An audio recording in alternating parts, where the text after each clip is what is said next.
Welcome, body odor sufferers. Today I'm going to show you a article that I wanted to show a long time ago.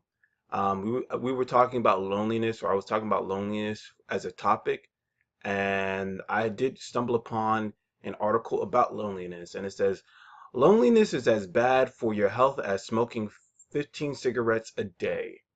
Yeah, so I know a lot of body odor sufferers, people who have TML, PATM, even though PATM is not really you don't really suffer from body odor, but any other type of illnesses where you have this weird disorder or anybody that has a disability that leads to isolation, you are prone to have loneliness, and apparently it is really bad for your health.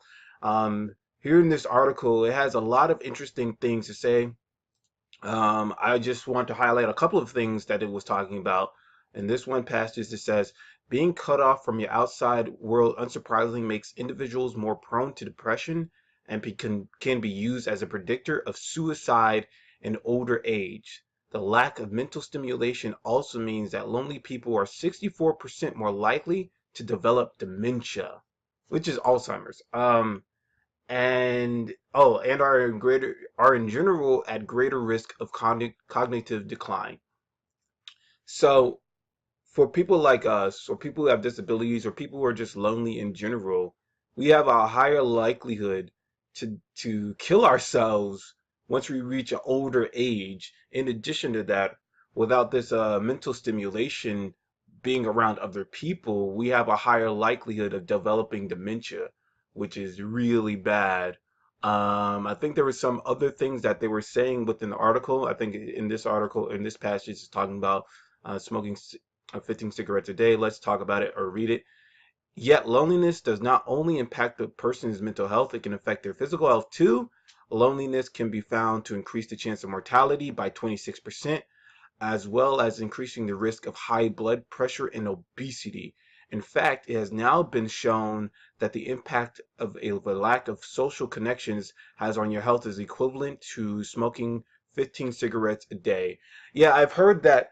I was looking at other articles about loneliness, and I've read also that it was talking about how loneliness is more of a health risk than obesity in itself, because of all these small statistics that we were just reading, or I was just reading at this moment, about how it increases suicide.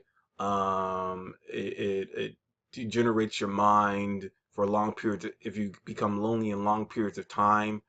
Also, there's a likelihood of depression, and right now they were talking about like it increases the likelihood of obesity. Um, let's read one more passage. Only a few months ago, doctors were warning that loneliness can be as bad for a person's health as living with a long-term serious illness such as diabetes. As a result, it means that patients who are isolated are more likely to visit the doctor, in part just to have human contact, and more likely to be placed on medication as a consequence. This is also adding pressure to the health service, which is already suffering. Tackling loneliness is a generational challenge that can only be met with concerted action by everyone: governments, employers, businesses, civil society organizations, families, communities, and individuals all have a role to play. The report says, working together, we can make a difference.